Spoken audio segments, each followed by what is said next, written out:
എനിക്ക് അനേകരെ മരണങ്ങൾ ഉണ്ടാകുകയും ചെയ്യുന്നു. അങ്ങനെയുള്ളൊരു കൊച്ചു കഥയാണ് ഞാൻ ഇവിടെ മോണോവാക്യായി അവതരിപ്പിക്കാൻ പോകുന്നത്. മീനുട്ടി, മീനുട്ടി, നീ എവിടെ പോയേക്കാ കുട്ടി? ശാന്തേച്ചി, ശാന്തേച്ചി, മീനുട്ടി അവിടെ ഉണ്ടോ? നീ പേടിക്കണ്ട എന്റെ രേണു, അവളവിടെ അമ്മുവിന്റെ കൂടെ കളിക്കുക. അല്ല, നീ ഇന്നലെ കുളിമുറിയിൽ തെന്നി വീണെന്ന് മീനുട്ടി പറഞ്ഞല്ലോ, കാലിനിപ്പ എങ്ങനെയുണ്ട്? ഹോസ്പിറ്റലെല്ലാം പോയിരുന്നു ശാന്തേച്ചി, നല്ല നീരുണ്ട്, അധികം ദൂരം നടക്കണ്ടെന്ന് ഡോക്ടർ പറഞ്ഞു. മീനുട്ടി വേഗം തന്നെ. അമ്മേ, ഞാൻ വേഗം വരാം. അമ്മ ചേച്ചി കളിക്കുന്നത് കണ്ട് ഓടി വന്നതാ.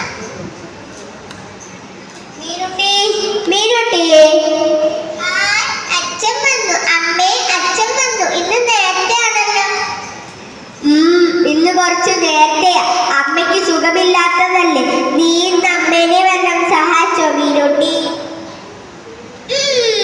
തുണി അലക്കാനും പാത്രം കഴുകാനും ഒക്കെ ഞാൻ സഹായിച്ചു. അച്ഛാ, ഞാൻ വലുതായ ഡോക്ടറായിട്ട് എല്ലാവരെയും സഹായിക്കും. എന്റെ മിടുക്കി മോള് തന്നെ. ബാലേട്ടാ, നാളെ മോളെ സ്കൂളിൽ വിടേണ്ട കാര്യം ഓർത്തിട്ട് എനിക്ക് പേടിയാകുക. നാട്ടിലൊക്കെ തെരുവുനായകളുടെ ആക്രമണം തുടർന്നു വരികയല്ലേ. ഈ കാര്യം വെച്ചോണ്ട് ഞാൻ എങ്ങനെയാ മോളെ സ്കൂളിൽ വിടുന്നത്? നീ പേടിക്കണ്ട രേണു, അവളുടെ കൂടെ അമ്മ ഉണ്ടല്ലോ, അമ്മ നോക്കിക്കോളൂ. അമ്മേ, അമ്മ ചേച്ചി വന്നു. ഞാൻ സ്കൂളിൽ പോയിട്ട് വരാമേ. ശരി മോളെ, പോയിട്ട് വാ. മോളെ അമ്മു, സൂക്ഷിച്ചു പോകണേ. ശരി ആന്റി. അമ്മു ചേച്ചി, ദൂരെ നിന്ന് പട്ടികളുടെ കുര കേൾക്കുന്നു. എനിക്ക് പേടിയാകുന്നു അമ്മു ചേച്ചി. നീ പേടിക്കണ്ട മീനുട്ടി, നിന്റെ കൂടെ അമ്മു ചേച്ചി ഇല്ലേ?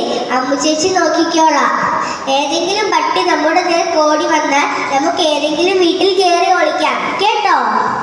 മോളെ മീനുട്ടി, മോള് പറഞ്ഞത് ശരിയാ. പട്ടികൾ നമ്മുടെ നേർക്ക് ഓടി വന്നു. ഓടിക്കോ. അയ്യോ, എന്റെ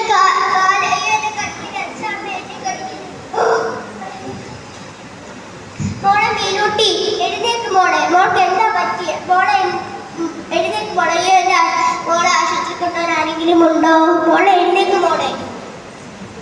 ഡോക്ടറെ, എന്റെ മോൾക്ക് എന്താ പറ്റിയേ? തെരുവുനായകൾ എന്റെ മോളെ കടിച്ചു കീറിയല്ലോ. എന്റെ ഈശ്വര.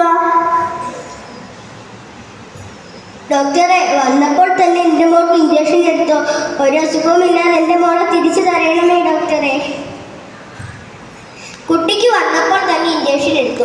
മുഖത്താണ്